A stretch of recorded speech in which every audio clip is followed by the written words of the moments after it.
Assalamualaikum warahmatullahi wabarakatuh. Halo teman-teman semuanya. Perkenalkan, nama saya Novera Vika Cynthia, NPMA 1D019031.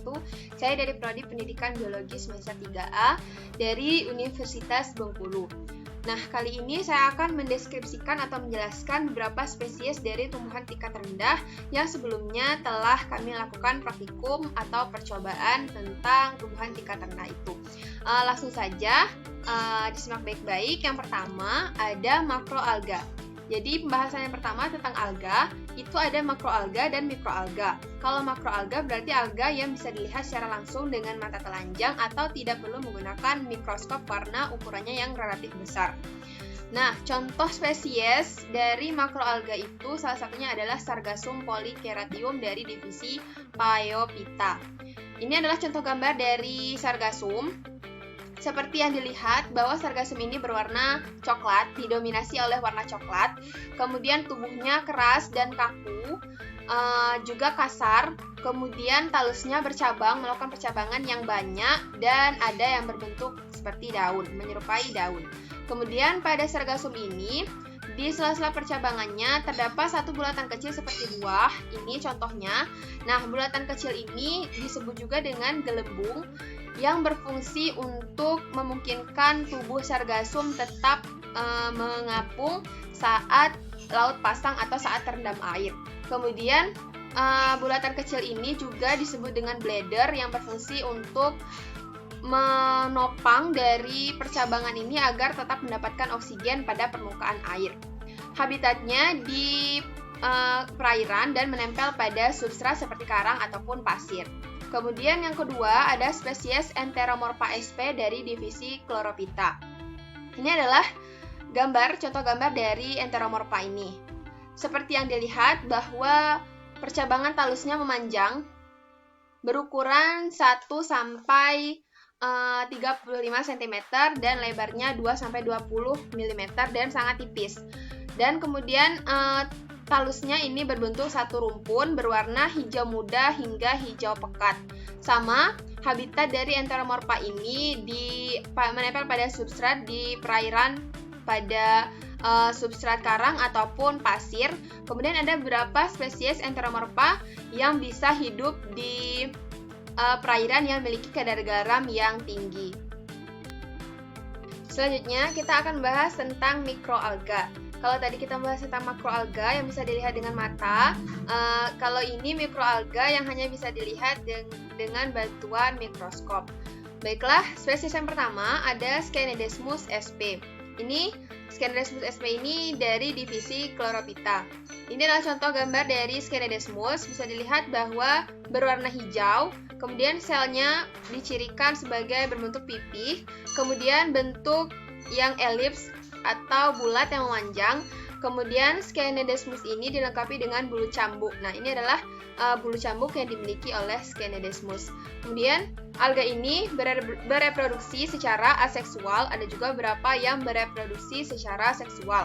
Untuk habitat, Schenidesmus ini biasanya hidup di air tawar maupun air payau.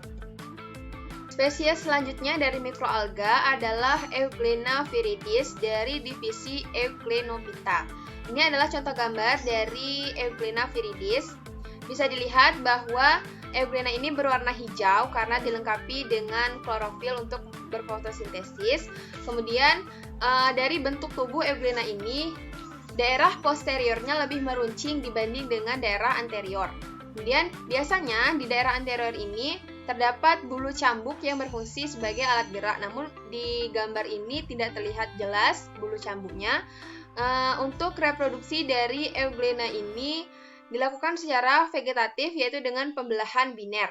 Nah, habitat Euglena viridis ini biasa hidup di air tawar, namun berlimpah di parit ataupun saluran-saluran air yang terdapat kotoran binatang, karena dia memakan kotoran binatang juga. Setelah mendeskripsikan tentang mikroalga, selanjutnya kita akan membahas tentang makrofungi. Nah, spesies yang pertama adalah Auricularia auricula dari divisi Basidiomycota.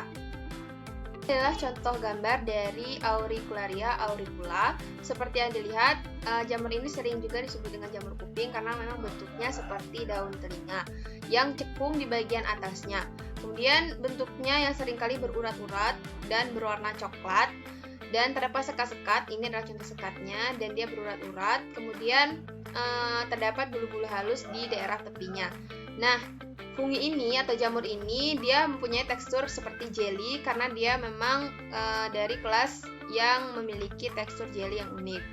Jamur ini juga memiliki ciri khas, yaitu dia bisa dikeringkan dan bisa kembali ke bentuk semula apabila direndam dengan air. Itu adalah keunikannya.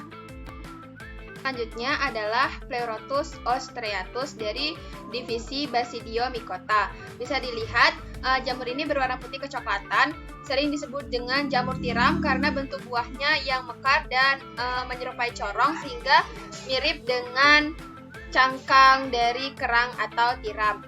Nah, bagian atas dari jamur ini dia tidak berlekuk dan tanpa adanya alur berwarna kecoklatan. Panjangnya sekitar 5-15 cm. Kemudian bagian bawahnya atau bagian belakangnya terdapat lapisan-lapisan yang mirip seperti insang. Dan jamur ini juga terdapat tangkai panjangnya 6-12 cm. Nah, jamur ini biasanya hidup pada pokok-pokok kayu yang sudah lapuk. Selanjutnya, kita akan bahas tentang makrofungi. Yang pertama adalah spesies Rhizopus oryzae dari divisi Zygomycota. Seperti yang terlihat, ini adalah gambar dari Rhizopus oryzae. Jadi, fungi ini berwarna keabu-abuan dengan koloninya yang berwarna putih.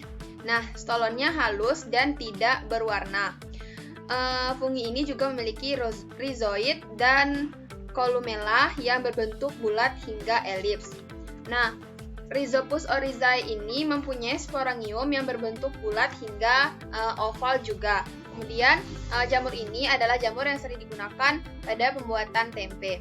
Nah, pada spesies yang kedua ada Penicillium sp dari divisi Ascomycota. Jamur ini termasuk dalam Ascomycota karena memiliki hifa yang bersekat atau septum.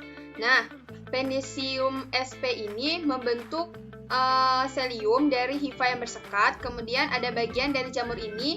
Bagian dari jamur ini yang pertama ada conidiophore, merupakan tangkai conidium. Kemudian ada pallidae yang merupakan cabang-cabang sehingga tampak bergerumbul. Dan juga ada pallidae yang merupakan tempat pembentukan dan pematangan spora yang disebut dengan stigma. Nah, jamur ini atau fungi ini biasa hidup pada buah-buahan yang telah busuk, roti, kain, atau bahkan di kulit. Selanjutnya, setelah kita membahas dari mikrofungi, kita akan membahas tentang Bryophyta atau tumbuhan lumut. Spesies yang pertama ada Marchantia polymorpha atau sering disebut juga dengan lumut hati dari divisi Marchantiophyta. Nah, lumut hati ini memiliki talus seperti pipa yang lebarnya kurang lebih 2 cm, agak tebal, bercabang-cabang menggarpu, dan mempunyai suatu tekuk di tengah yang tidak begitu jelas menonjol. Kemudian, pada bagian talusnya terdapat rhizoid yang bersifat fototrop aktif dan dinding selnya mempunyai penebalan ke dalam yang bentuknya seperti sekat-sekat yang tidak sempurna. Nah, bisa dilihat ini merupakan bentuk dari rhizoid Marchantia polymorpha. Nah, lumut hati ini biasa hidup di tanah atau bebatuan yang lembab. Kemudian spesies yang kedua adalah Riccichia glauca dari divisi Marchantiophyta. Adapun bentuk tubuh dari Riccichia glauca ini tersusun dari talus dorsi ventral yang berwarna hijau, kecil, dan pipih, bercabang dikotomi sehingga secara keseluruhan talus gemetofit memperlihatkan susunan dengan bentuk roset seperti susunan bunga mawar. Nah, bisa dilihat ini adalah contoh dari Riccichia glauca. Nah, percabangan talus ini disebut lobus dari talus lobus karena pada bagian tengah ini lebih tebal, kemudian semakin ke tepi dia semakin menipis. Nah, bagian tengah yang tebal itu merupakan bagian rusuk atau mindrip yang pada ujung talus terdapat taki yang dasar merupakan dasar letak tumbuh dari lumut ini. Nah, seperti Markhanthia polymorpha, lumut ini juga tumbuh di bebatuan ataupun di tanah yang lembab.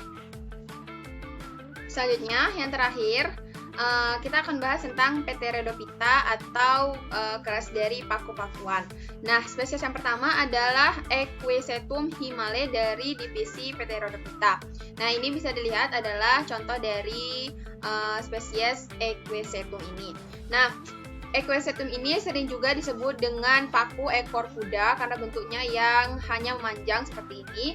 Dengan ciri-ciri paku ini hanya terdiri dari batang yang berongga, yang berwarna hijau, kemudian tidak terdapat daun pada paku ini. Nah, paku ini biasanya tumbuh pada daerah-daerah di pinggiran air, di pinggiran danau, yang akarnya menempel ke tanah. Kemudian spesies yang kedua ada Dreamoglossum piliceloides dari divisi Pteridophyta juga. Nah, Dreamoglossum ini merupakan tumbuhan yang memiliki sifat epifit, tetapi tidak termasuk parasit karena dapat memproduksi makanannya sendiri. Paku ini memiliki daun dengan jarak yang pendek antara satu dengan yang lainnya. Kemudian selain itu bertangkai pendek, daunnya tebal dan berdaging, berbentuk jorong memanjang yang ujungnya tumpul sedangkan pangkalnya agak meruncing. Tepi daunnya rata, permukaan bawah daun ini biasanya berwarna coklat sedangkan permukaan atasnya seperti yang dilihat berwarna hijau. Kemudian paku ini biasanya tumbuh hidup di pohon-pohon atau makhluk hidup lain. Baiklah, itu saja penjelasan atau deskripsi saya terhadap tumbuhan-tumbuhan tingkat rendah yang pernah dipraktikumkan. Saya akhiri, wassalamualaikum warahmatullahi wabarakatuh. Sampai jumpa lagi.